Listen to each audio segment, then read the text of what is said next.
इस नदी की धार से ठंडी हवा आती है। इस नदी की धार से ठंडी हवा आती तो है, नाव जर्जर ही सही लहरों से टकराती तो है। एक चिनगारी कहीं से ढूंढ लाओ दोस्तों, एक चिनगारी कहीं से ढूंढ लाओ दोस्तों। इस दिए में तेल से भीगी हुई बाती तो है, इस दिए में तेल से भीगी हुई बाती।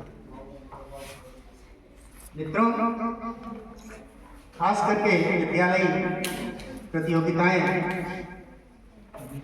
जहां स्पर्धा के क्षेत्र में प्रतिभागी के रूप में हमको आत्म उतारती हैं, थोड़ी परेशानी का दौर जरूर आता है, क्योंकि इसमें आत्मबल, साहस, संयम की महती आवश्यकता पड़ती है। लेकिन हौसला अगर बुलंद है तो मंजिल तक आदमी पहुंच ही जाता है।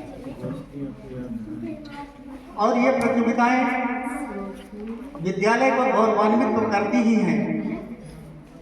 देश के विभिन्न क्षेत्रों में इन्हीं प्रतिभाओं को उतार करके देश को विकसित करने का सफल प्रयास भी करते हैं।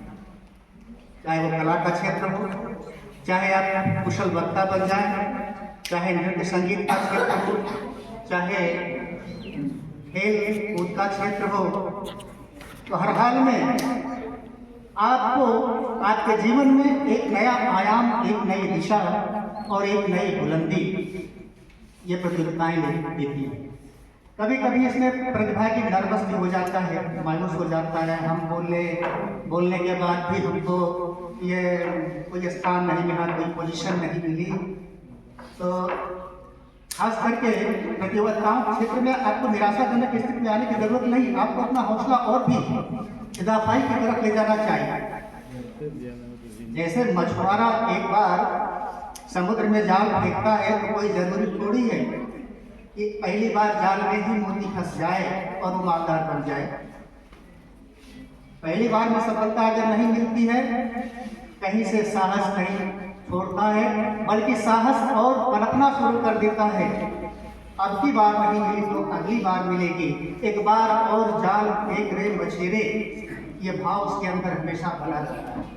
और अंततोगत्वा एक दिन वो मुकाम आ ही जाता है कि उसके जाल में ये शैवाल और सड़ी गली चीजें न आकर के उसकी मनचाही चीज उसके जाल में आ जाती है, उसकी मुराद पूरी हो जाती है। जब भी विद्यालय में ऐसी कोई प्रतियोगिताएं होती हैं, आप बढ़ चढ़ कर भाग लीजिए। रहा सवाल ये कहानी के तरीके से जो प्रतियोगिता आपके सामने दी गई थी, आपने कहानी पर प्रकाश डाला, लेकिन जिसकी आप कहानी ले रहे हैं उस कहानी से आपने अपने जीवन को कितना प्रभावित किया। कम से कम कहानी का समापन एक उद्देश्य के साथ होना चाहिए। इस कहानी ने हमको कितना प्रभावित किया, हमने कितना सबक सीखा और हम किस तरह से इसको अपने जिंदगी में उतारेंगे। तो हम बहुत लंबा चौड़ा बनकर तो नहीं देंगे। आगे विद्यालय की जो भी प्रतियोगिताएं होंगी, भाग लेने वालों को धन्यवाद। और खास करके आज के दैनिक कार्यक्रम में शामिल इस प्रतियोगिता को इस मुकाम पर उतारने के लिए ये अनुपमा जी और रेखा जी और लक्ष्मी मिश्र नहीं हैं, उनके प्रति आभार और निर्णायक मंडल के प्रति भी आभार। और अब यही अपनी बात को समाप्त करता हूँ। धन्यवाद।